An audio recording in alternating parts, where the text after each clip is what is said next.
Good afternoon, everyone. We're switching it up this week. I decided to do this outside instead of being in the house because I need to be out the house, and hopefully the winds will calm down. The Santa Ana winds have been pretty ferocious today, knocking down umbrellas and things like that. So we'll see how that happens. All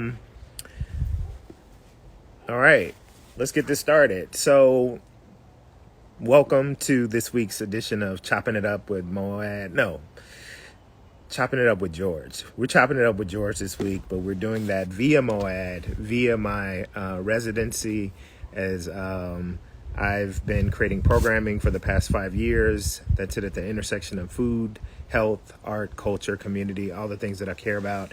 And we recently pivoted during the shelter in place, and we've been doing these conversations outside of public programming. So here we are. I want to thank our sponsor, Kaiser Permanente, who has been so committed to supporting the chef residency, and we have similar goals. They understand the need to, use these public institutions as a way to educate and inspire and activate community, and that's what my residency has been about. I want to introduce our guest today. I'm going to read his short bio. George McCalman is an artist and creative director based in San Francisco. I'm not going to do this today. Okay. His design studio, McCalmanCo, brands companies and organizations. He is a culture columnist for the San Francisco Chronicle.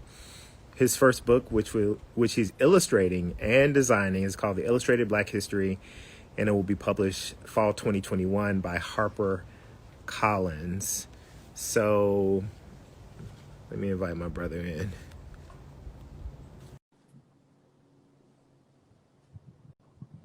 So we're inviting George in. Hey, everybody. There he is. Hey there, B. What's up, Grizzly Man?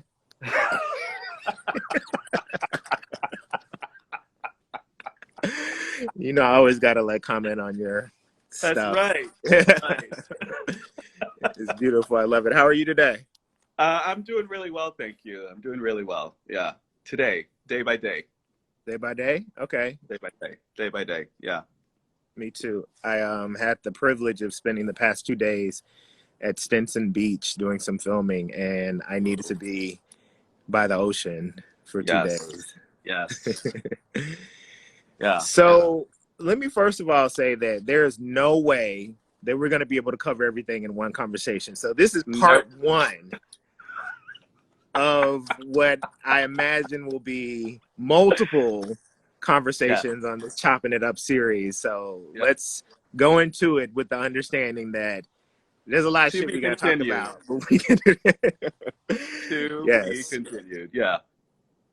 So, I got to start here because, I have such a love for your home city, town. I don't know what do y'all call Brooklyn? Is it a city? It's a big little town. It's the boogie down, which is the Bronx, but it's that village that's a global capital. And I grew up there before it is the kind of public place it is. And back in the day, it was just a series of tribes, just like Spike Lee represented in Jungle Fever. That's the most accurate telling of Brooklyn in those days, where you just cross the street and you were in a whole different planet. Right. So that's the place that, growed me up. So you have Caribbean roots. I know you're from Grenada, where Malcolm X's mother is from as well. And you grew up in East Flatbush, largely Caribbean neighborhood. And, when I first moved to New York, I moved to Crown Heights. Last stop on the Utica. If you wanted to go any further, you had to get $1 cab to take you further. Utica. Utica. And, I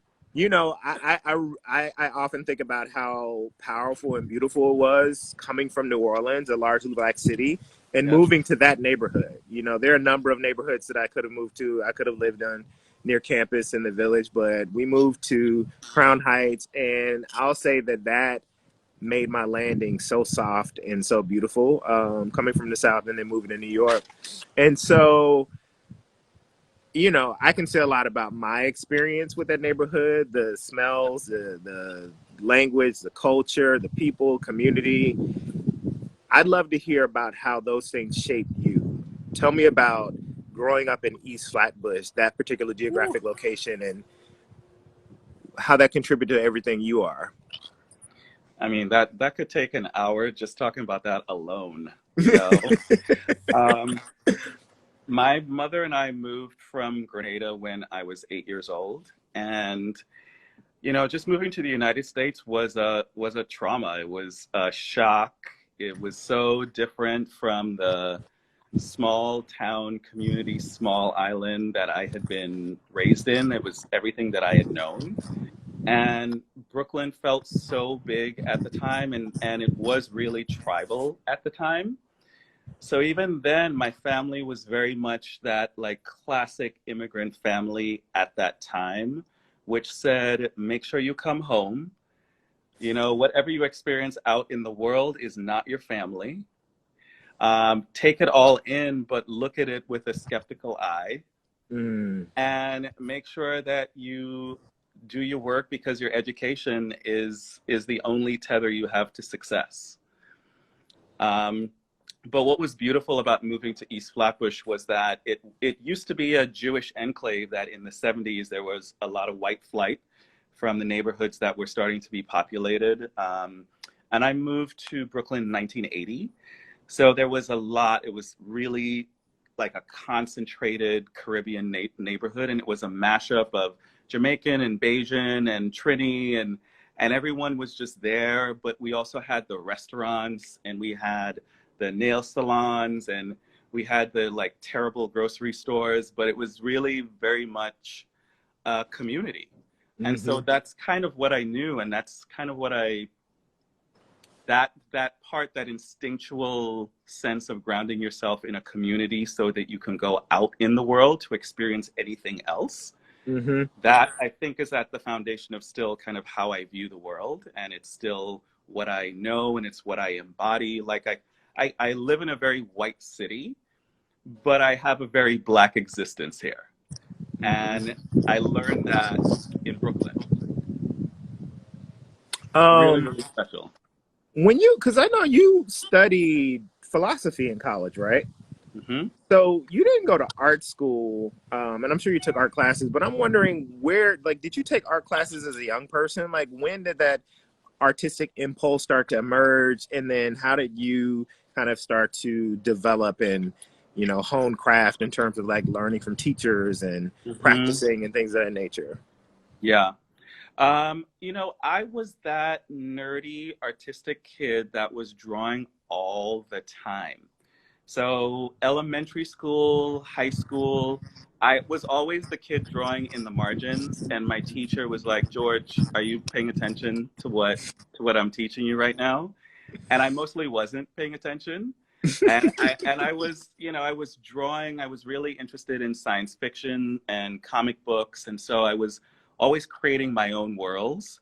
And New York at that time was, we can romanticize what New York is now, but it was a really terrible place in the early 80s. It was no joke. And there was a sense of danger that was there, that was not, that you couldn't romanticize. It wasn't sexy. Mm-hmm. It was very much kind of like, there were neighborhoods that as a black person I was told by my family not to go to.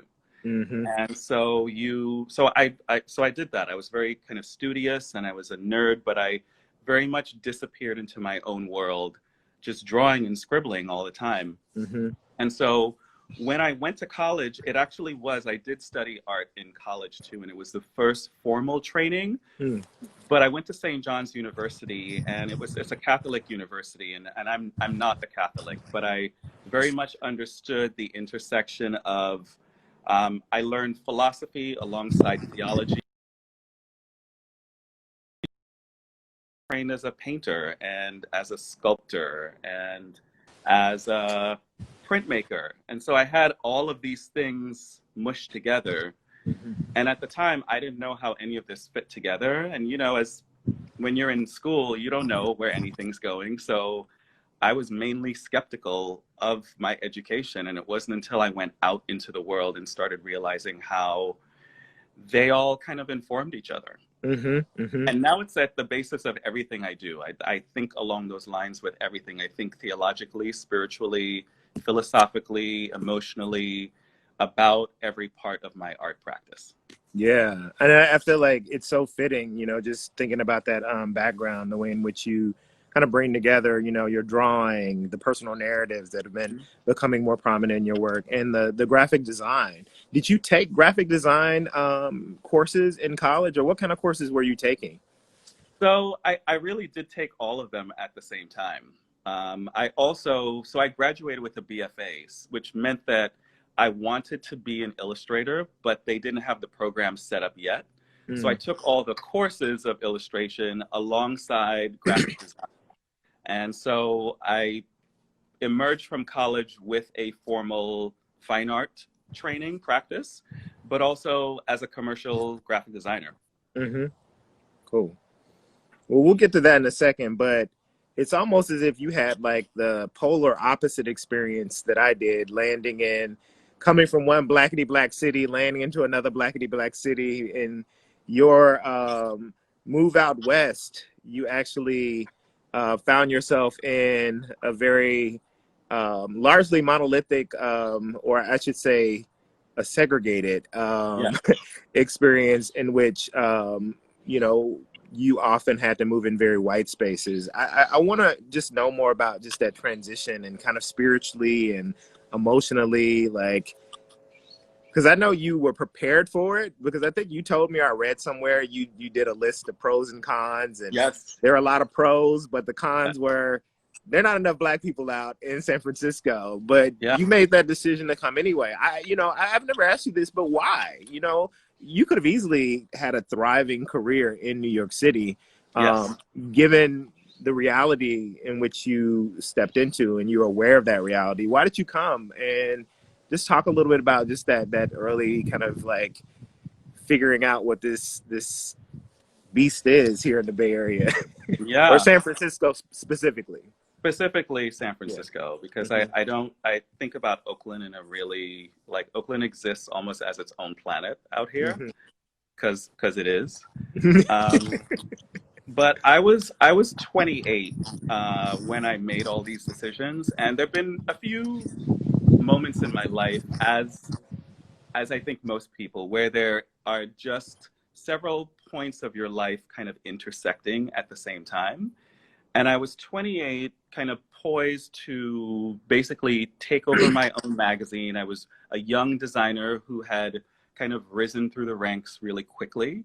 And at the time, I was working at Entertainment Weekly magazine, and I was, designing cover stories, and I was doing, a bunch of their adjunct magazines, and that was at the height of the Time Inc.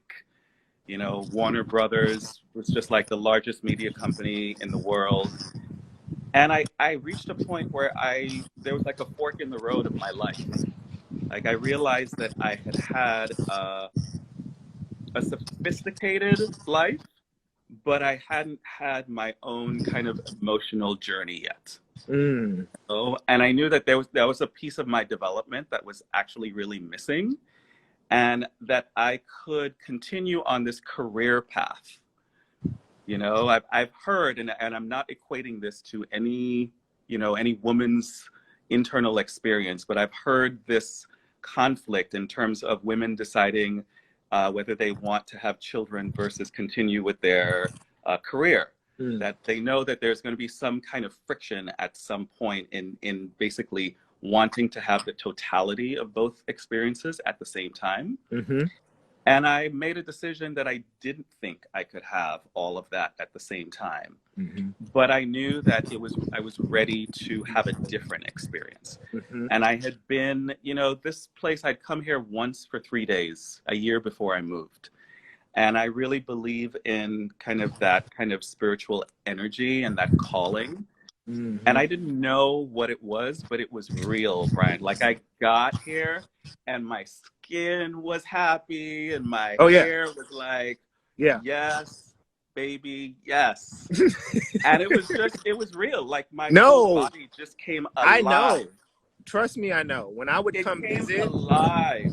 And all I was that. like, Yeah. I don't want to go back to New York and have this really, pardon my French, like really sucky experience Mm-hmm. that is someone else's idea of success. Yeah.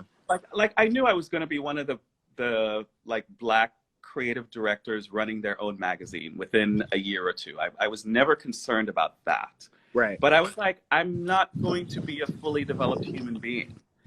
And so that was really important to me. And I'm glad at 28 I made that decision. It was like I think it was like the first adult decision I had actually made for Mm-hmm. myself.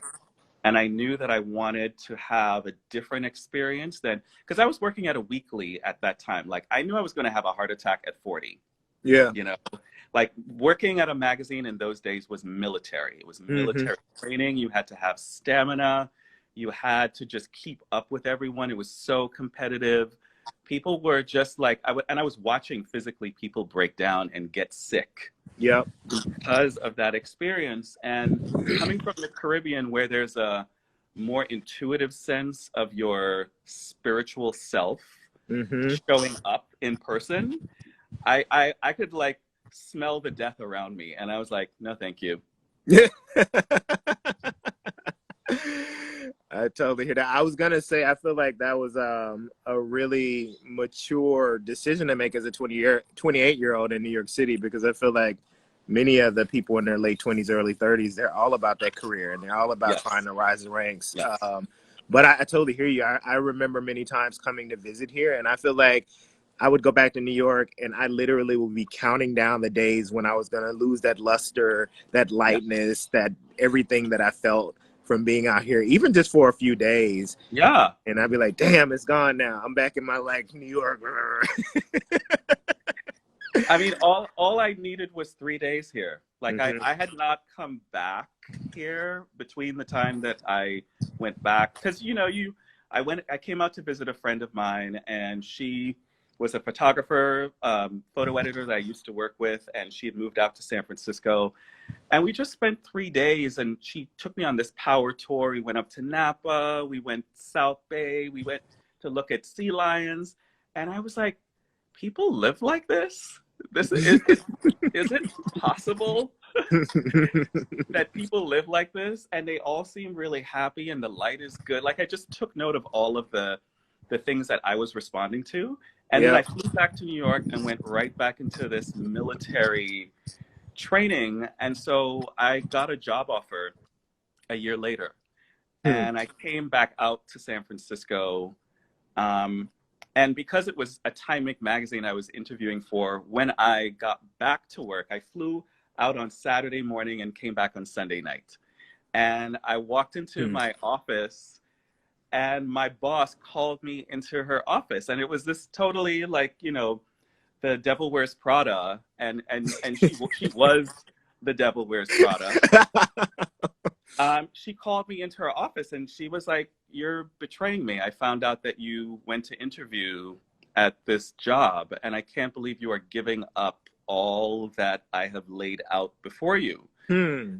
And I remember I walked out of there. We had this tense 10-minute conversation where I was trying to respectfully say, um, like, go away, like with your Yeah. craziness. Uh, And I walked out of there and I thought, oh, you've just helped me make this decision. Thank you.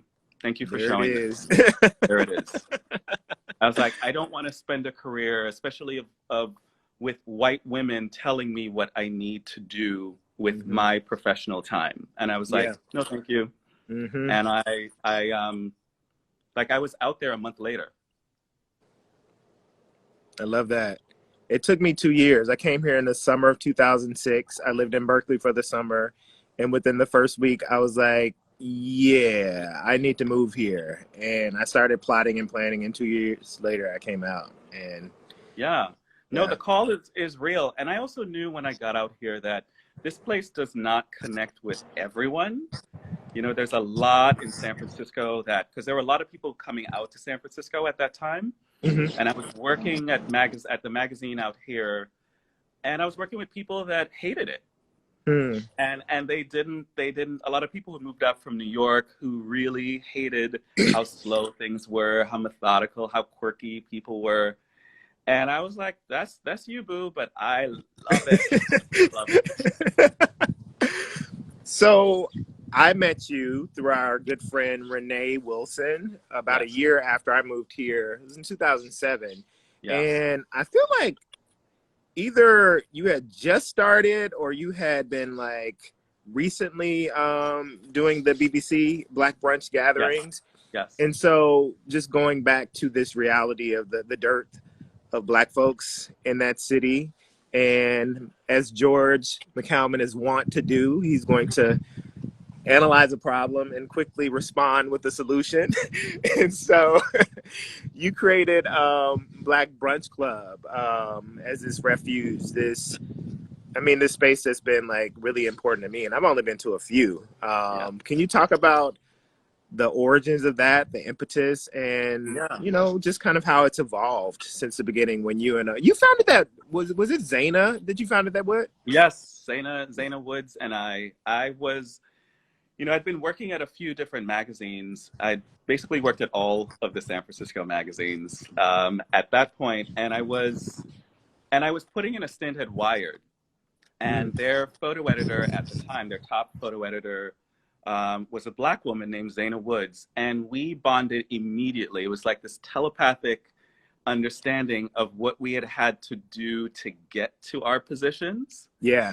and how much we had to bury in order to basically work with white people on an ongoing Mm. basis. Mm-hmm.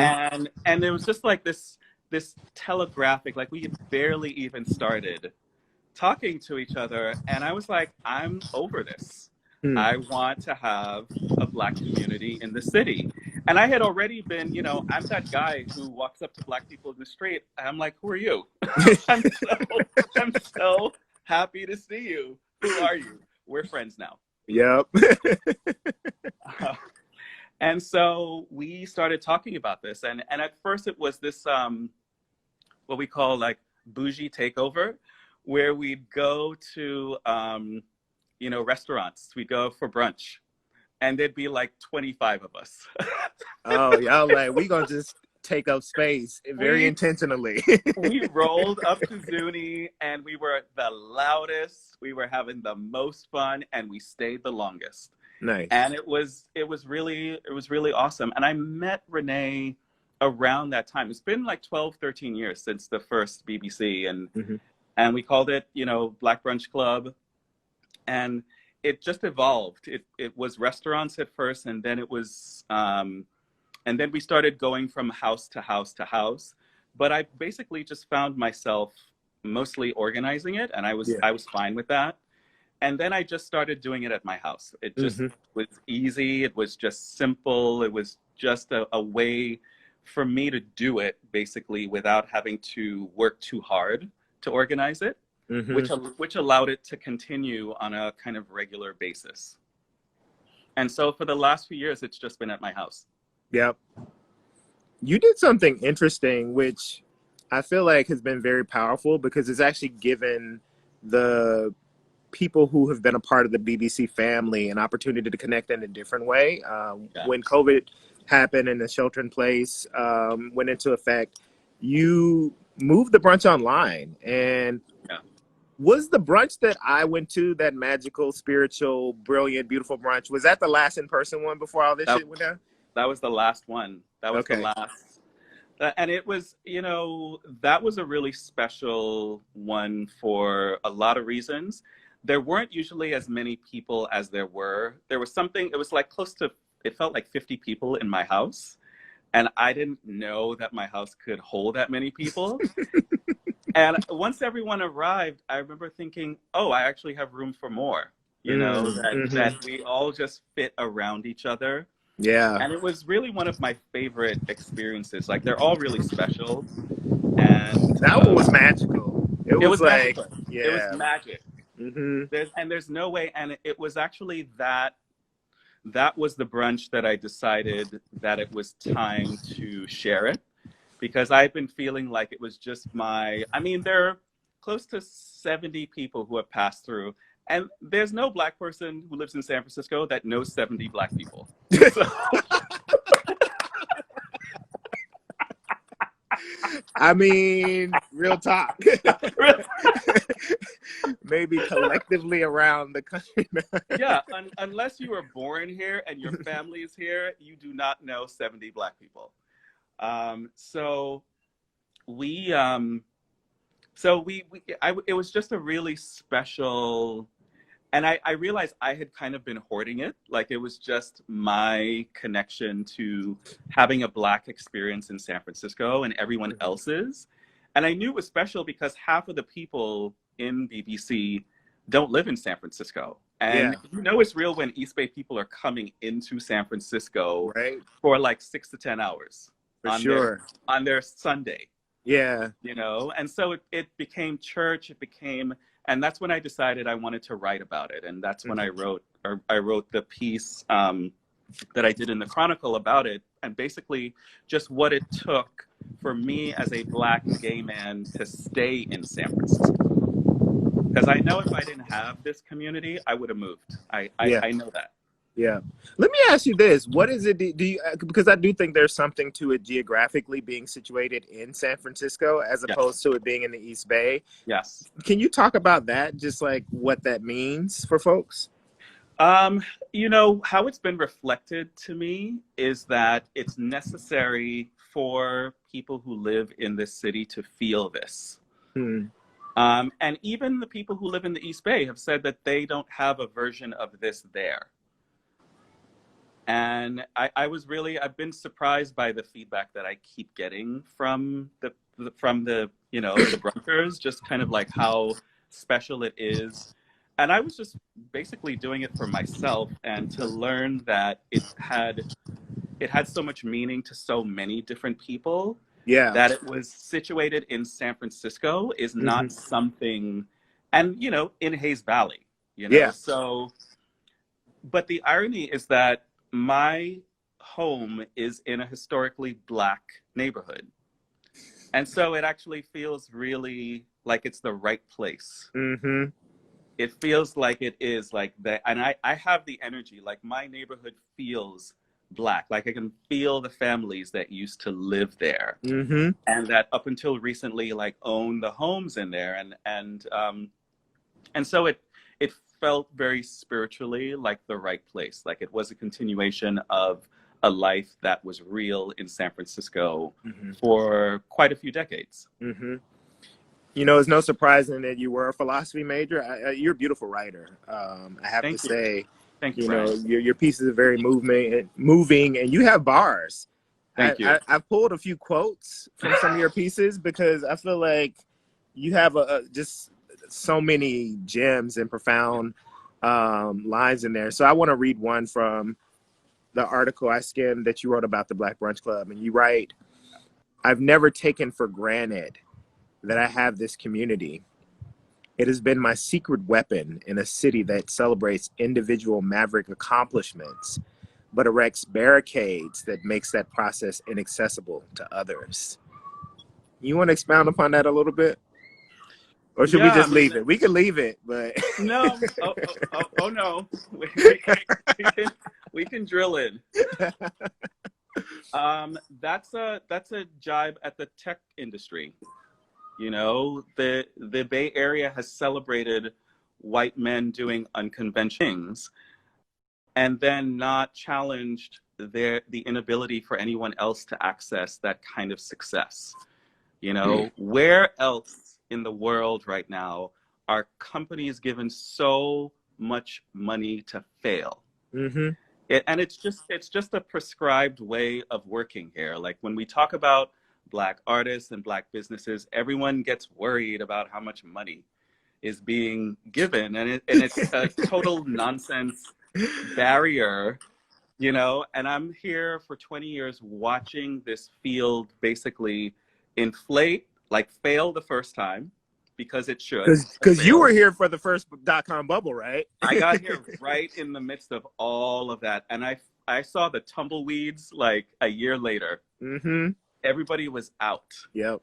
And then to see this kind of start to incline again and go up, and to see how much money has just been thrown at people who, frankly, were too young to be managing any scale of that sort of success. I mean, we see Mark Zuckerberg, we see Jack Dorsey, like they're all still emotional children. They're just like kids who are still figuring out how to be adults because their idea has just taken on such a global resonance that they themselves are catching up with the kind of cultural and emotional implications of how much success they've had so soon. Yeah. And so I was just kind of like, you know, this city really, it closes the drawbridge all the time. It just continues to close the drawbridge, and that there are different sets of standards, and you just watch, and it's so arbitrary, and it's just, if you pay too much attention, it will make you crazy. Yeah, because it is crazy. Yep. It reminds me of our sometimes Bay Area comrade LeVar Burton. I think he still has an office here. Maybe he shut it down during all this, but when the publishing paid me hashtag was starting to gain traction, he had this really powerful tweet where he talked about the arbitrary nature of advances and how, you know, the publishing industry often likes to frame it as like, oh, well, you know, you need to have this level of experience or this kind of like market anticipation for the book. And he's just like, no, that's just BS, because It's you just have BS. like first time white authors, men who are getting like close to they're getting more than six figures. They're getting close to $1 million. Yes. And you have like these seasoned National Book Award winning authors, and then, you know, folks got to beg for a six-figure deal. And so I feel like it's pervasive in so many industries. Beyond the tech industry. One of the most beautiful memories that I have from that BBC, where it was right before Vegetable Kingdom had come out. And part of the BBC is that we kind of go around and everyone just kind of honors where they are and what is important to them right now. And it becomes a church service really quickly. It's just really beautiful. You know, it's almost like that's typically the kind of intro, you know, you do the intros as a way to transition into something else. But at BBC, it's like, that's the thing. The intros are the thing.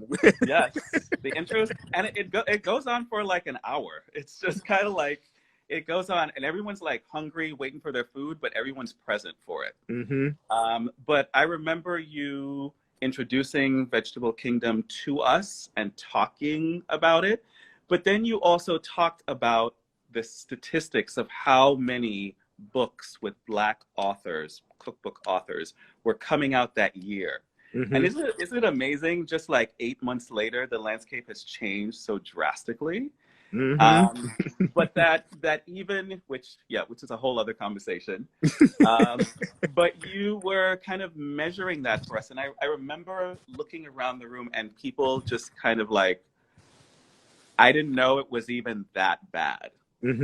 There was something like, it was like on one hand, you could have counted, and it was like for the whole year and the whole season.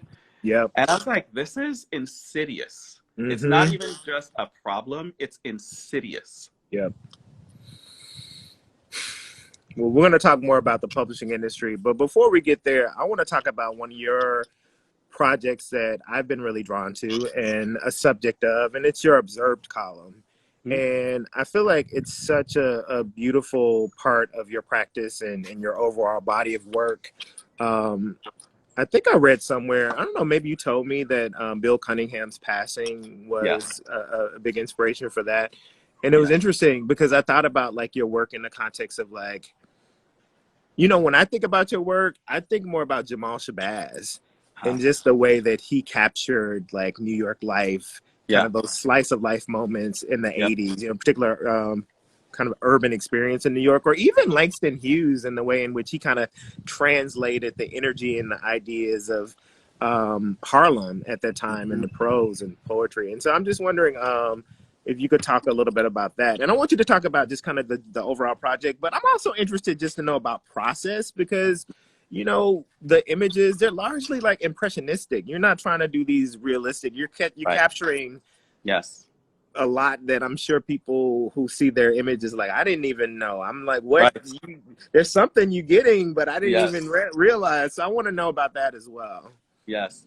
You know, it's funny. You and I have never talked about this, but the very first event that I covered at MoAD was an event that you had. I'm forgetting what the name of it was, but you got up and you orated basically, and I've watched you kind of at various times like transition, like the spirit takes you over, and there are voices, the ancestors are there, and I drew you basically as a pastor. Like Okay. I drew you in that way. And I never spoke to you about that after. I was like, I'm sure you were surprised by the rendering of you, I but I don't was even also, remember that. I remember the one from the Apple store. I need to revisit that older one. yeah. And Yeah. it was basically I wasn't just watching feeling my impression. I was feeling the impression of all the people sitting around, Mm-hmm. and I was taking in their feedback also. And that's really what observed is. It is not just my impression of me going to an event, it is what I'm seeing other people responding to. Hmm. So I'm really kind of taking in, I say when I go to these events, I do rounds. Like I will walk around an event 10 times in 3 hours, just kind of getting a sense of what people are doing, their body language, how they're talking to each other, how they're not talking to each other. That's a lot of Mm. what I see in San Mm-hmm. Francisco. Mm. Um, it's a lot of people not looking each other in the eye. There's a lot of the status play. There's a lot of political shenanigans. Like this is a tiny town of a lot of politics, Yep. of a lot of money. And you see all of that on display when you go to these events and you really start paying attention to how people are relating to each other. Yeah. And so Bill Cunningham was a really important person to me growing up in New York. And I've said the story before. Bill Cunningham was one of the few people who had a platform like that, who equated Black style with high Mm. fashion. Mm-hmm. He was the only person who actually just showed that. And he wasn't someone who like articulated, he wasn't a talky person, but all of his like weekend, and yes, I was that nerdy kid who was reading the New York Times, alongside the Washington Post. Like reading newspapers was something that was really important to and I learned that from my grandmother and grandfather. They were newspaper readers as a child, and so that imprinted on me. And so I paid attention to that. Like it struck me that this like gay man was like looking past the construct of fashion, Mm-hmm. and he was representing that fashion, high fashion, stole from Black people.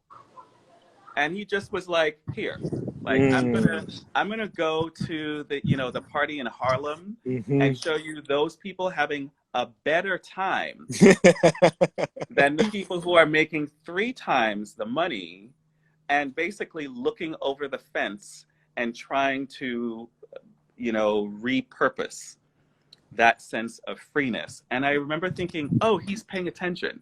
Mm. He's actually paying attention to what's underneath the surface. And that Yeah. really kind of struck with me. So after he died, I remember thinking, oh, who's going to do that? Hmm. And I had this like epiphany, and I was like, I'm going to do that. Love that. Yeah. I And think it's so it is like impressionistic. I do kind of, I'm trying to capture the texture and the mhm. tone.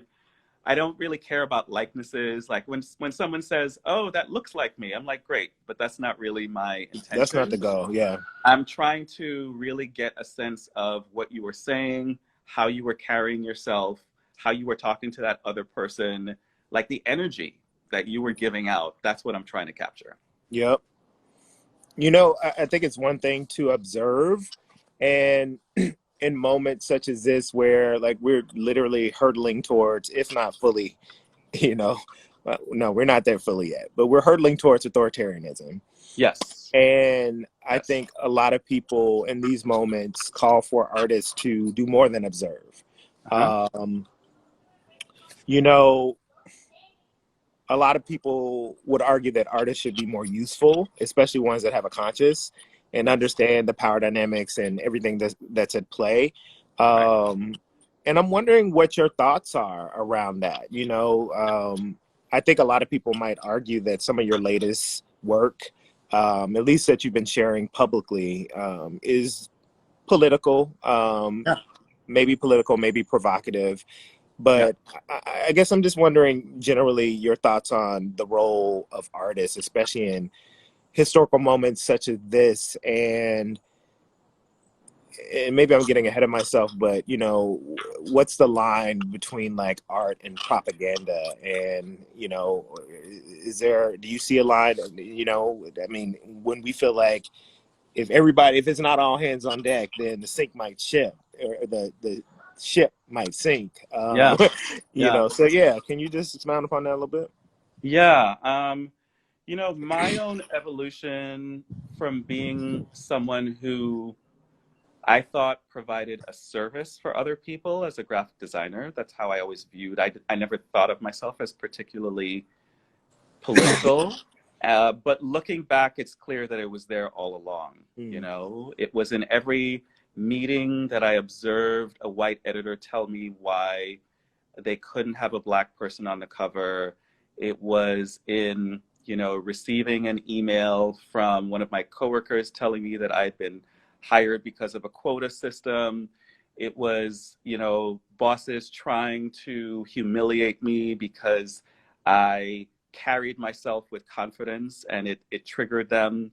It's always been there. Like I've been storing these experiences in my brain Mm-hmm. for my whole life. And so, writing the essays that I do now, it's not a big leap. I've been Mm-hmm. thinking about this stuff my whole adult life. Mm-hmm. And so it is it I also realize I have the luxury as a Black artist because I work for myself Yeah. that I can say whatever the hell I want. Mm-hmm. There's no one, my Black contemporaries who work at Google and Twitter and Facebook and Pinterest, they can't say the things that I say. Mm-hmm.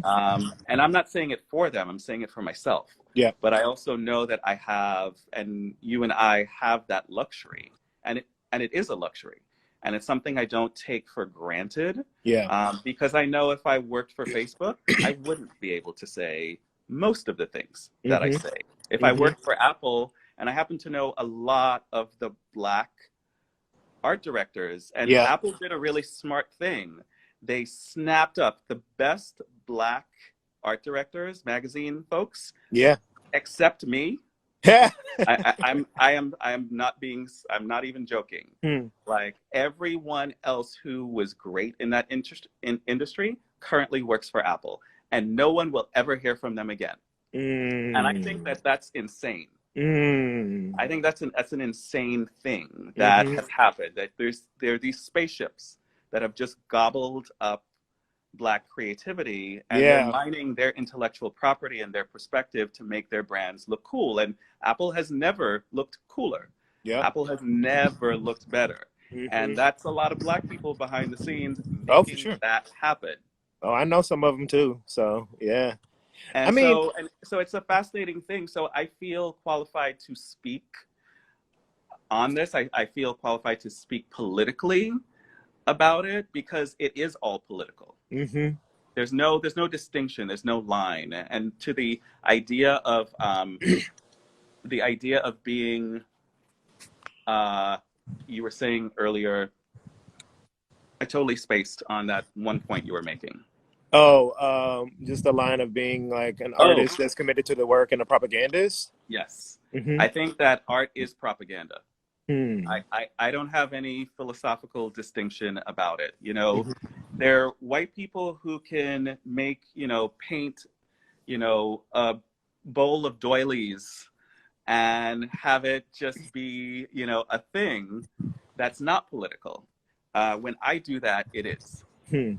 And so I don't get it twisted in terms of, I know that I don't have the room to say I'm not political because people see my work, they see me, and they assign a notification of value for it. I Yeah. understand my work triggers a lot of white people. I don't care that it does, and that it's worthy of the conversation that it leads to. Mm-hmm. And hopefully, there will be some conversation outside of my needing to kind of curate that or manage that. Mm-hmm. Um, that's just allowed to be. Oh my God. Okay, we have 10 minutes to go, and there are like 50 other things that I want to ask you about. But I feel like what's urgent for me is getting people to your latest show. I had the privilege of checking it out. Um, Tell me three things I can do slash return to sender Yeah. is your latest art exhibition. And a couple things. One, I want to know more about, or I'd like you to tell all the people out there more about just the kind of like impetus for you to do that, which, from what I understand, was from many of your white friends, colleagues, people who are close to you, leaving you messages, checking in, and so that kind of evolved into these textual pieces. Yeah.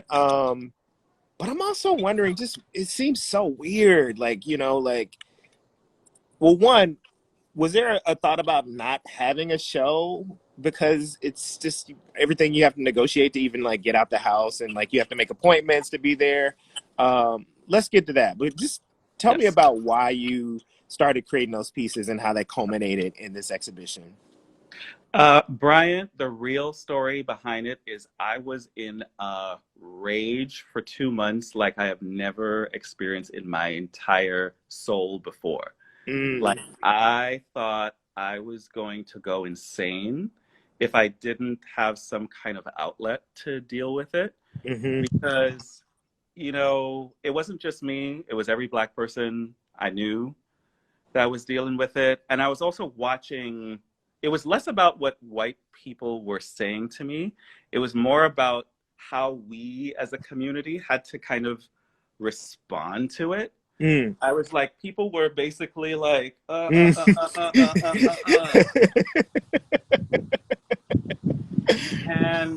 and the older generation was either too bitter to respond or too traumatized to respond. And so there were people kind of pushing it away. And I saw how it was just kind of like attacking us. And I felt really strongly that I had an agency to respond and that there was a way to respond that I could kind of protect my soul. Yeah. I did the show out of self-protection. I was just kind of Mm, like, if I don't do this, then this just seeps into my system and I get cancer. mm. And that was a part of the conversations I was having with my intimate circle. I was like, if I don't do something about this, I'm just going to be corrupting myself. And there are a lot of people stronger than I am who are able to just kind of dismiss it. I was like, no, Yeah. I can't dismiss this. I can't make it okay. I can't just turn away from this because it's all around me. Mm, mm-hmm. Can you just so people like know where to go, Yeah. how to see it, can you just give people like the nuts and bolts so people can Yeah. actually figure out? Yeah. Yeah. So the show is so it's at a gallery called Perishables, and it is around the corner from Divisadero, and that's one of the reasons that the location is really perfect because it's right at the center of this gentrification boom that's Mm, happened in San Francisco, on a street that is historically Black, yep. and that there are all of these white people and white businesses that have come in the last 10 years and transformed it, and there's still a lot of Black people that live there. And so the Mm-hmm. dichotomy between the two communities is shocking and harsh and really difficult to witness. And so, uh, so the gallerist basically asked me to do a show, and I had just kind of thought of this idea for a day or two and told them, and they excitedly said yes, like Mm, please do this. and we designed the space together. And it was during lockdown. So it was really important to me that the show be accessible, that anybody could come and see it. I Yeah. didn't want to make it exclusive, but we had to respect the fact that we were in a pandemic. And so the show opened basically before anything else was open. I'm really, it's not something I was even thinking about until we opened. And I thought, oh, we've made an art show where people can come and see it when people still can't leave their house. Mm-hmm. And so it's by appointment. The show is up for a couple more. You can go to theparishtrust.com to book your appointment. It's by appointment only. And I'm there. It's open Wednesday to Saturday, and I'm there on Fridays and Saturdays. I want to be there to talk to people and answer questions and so on. George, I could talk to you for hours. Hours. There are people in the house crying, so I need to go in there in a second. But yes, before there's one thing I did want to do before I have to hop off, and it's just a lightning round. And so I'm just gonna throw 5 phrases, words at you, and I just want you to give me the first thing that comes to your mind. It could be a word, it could be a phrase, but we're gonna do it like that. You ready? Ready. Okay. Ready-made. Ooh, transformative. Transformative. Absolutely one of the best magazine experiences I've had. Also one of the most chaotic and undisciplined and I decided I was going to open up my own studio inspired by the creative community I met at that magazine. Okay. Ida B. Wells. Woo! Patron saint of illustrated Black history. Okay. Echo chamber of fragility. San Francisco.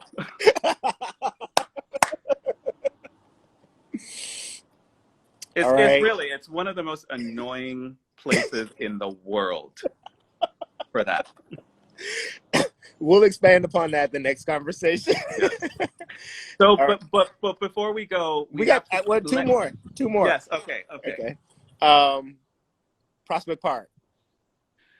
Ooh, Soul Location. Soul Location. I grew up in that park.